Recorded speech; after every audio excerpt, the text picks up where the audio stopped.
As a result, we were warned that anybody who caught a suspension, even once, for any reason at all, was not going to be allowed to walk the stage during graduation. And I know Pablo Escobar got shot or whatever, but that actually sounds way better than having to tell your Jamaican mother that you can't participate in graduation. I mean, death by firing squad sounds way more pleasant if you ask me.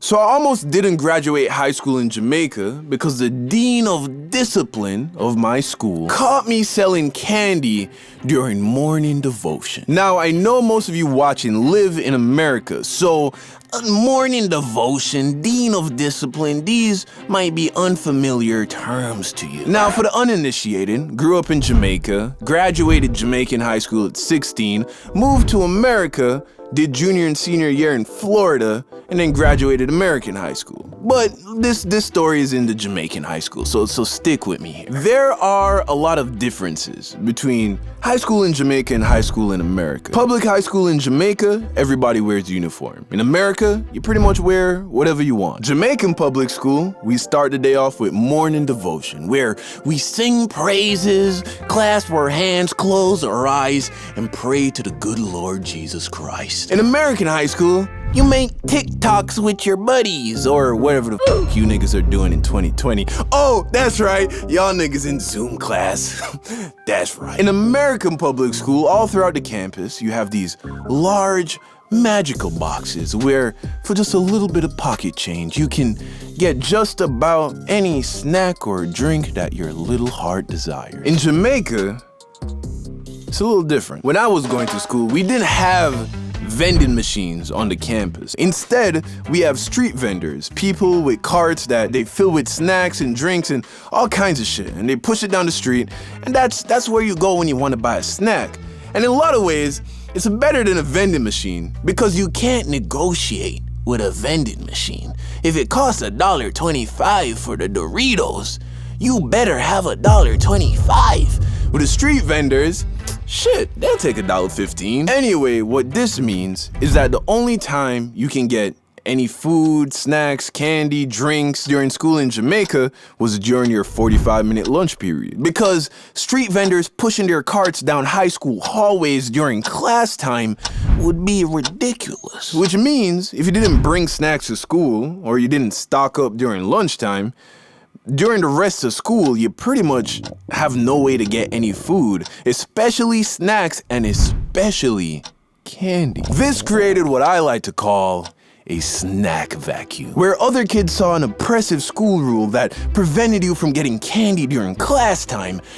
I saw a business opportunity. And to be fair, I didn't come up with the idea. I saw this other kid selling Jolly Ranchers out of his backpack to my classmates, and immediately I was like, yo, that's a lot of money. I could be doing that. So I went up to the kid and I asked him, where does he get the candy? He told me that he buys it in bulk at a wholesale.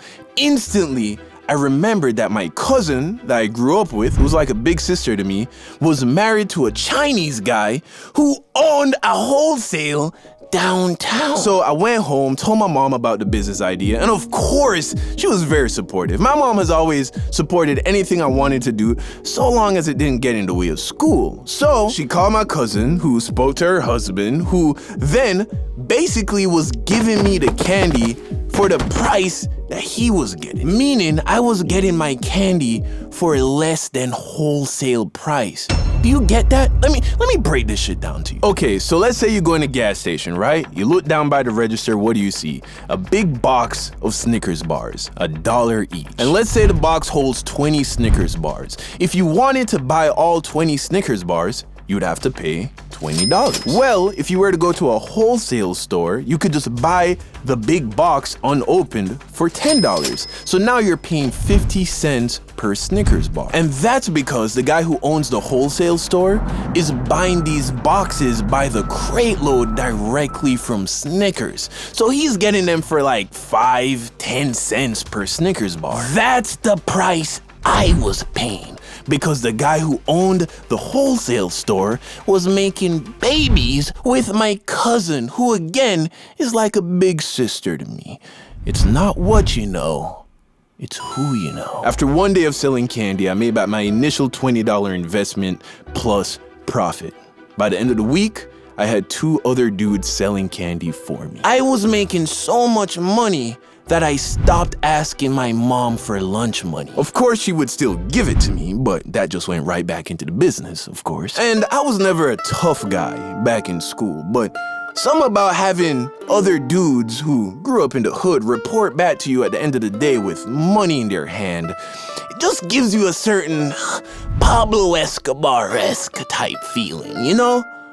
Now the truth is, these niggas were stealing from me constantly. They stole candy, they stole money, but because the profit margins were so high, it was worth the loss. I was still making money hand over fist. Now, of course, a guy like Pablo Escobar would disagree with that, based on principle. You know, he'd cut their legs off and throw them in a river. But me, Christian boy, I go to church on Sundays, and I just wanted some new shoes, an Xbox, you know, some cool clothes. That's all I really wanted. So if that meant having to take a loss here and there, well, that was okay with me. Now, if you were paying attention during the beginning of the video, it wouldn't take a rocket scientist to realize that this was probably against the rules, right? Actually, this was so against the rules that if you were caught selling candy to other students, you'd get suspended. 3 suspensions and you're expelled. But I wasn't worried about getting expelled. What I was worried about was not graduating.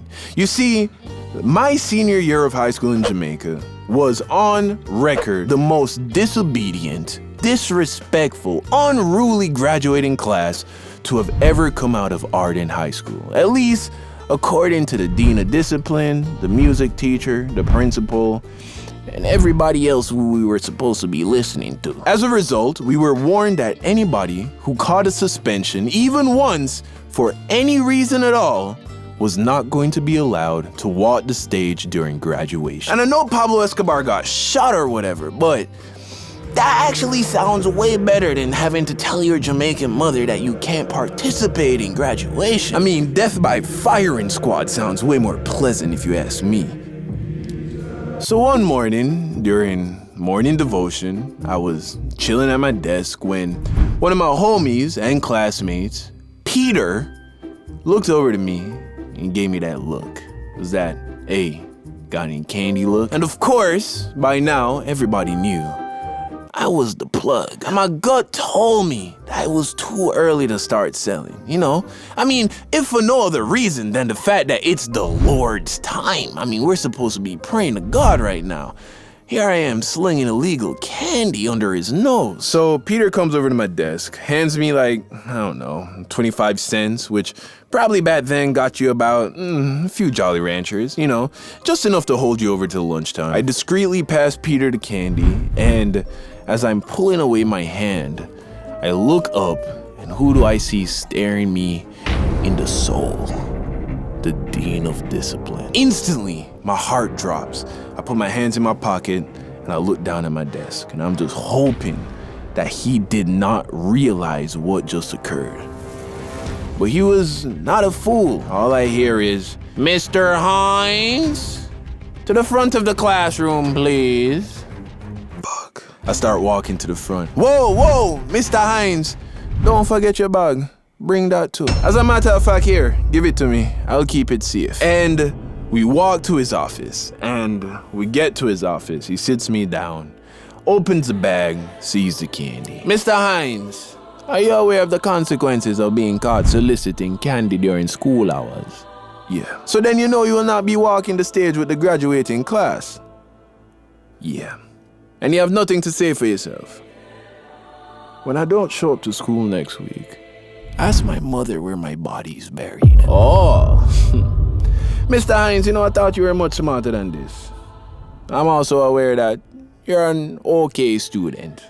You don't really get in trouble. So here's what I'm willing to do, Mr. Hines. I will allow you to walk the stage with your classmates, but you are still suspended. You must show up to school tomorrow wearing the black and white. And if you are caught soliciting candy again, I can guarantee that you will not be graduating this year. You understand me?" "Yes, sir." "Good. Alright, now go back to your class. Oh, one more thing, Mr. Hines. Thank you for the candy. It will not go to waste. And thus marks the end of my legal candy selling career. Taught me a lot, had a lot of fun, made me some money. I'm glad I got to graduate. But you know what? Even if I didn't, I'm glad I did what I did.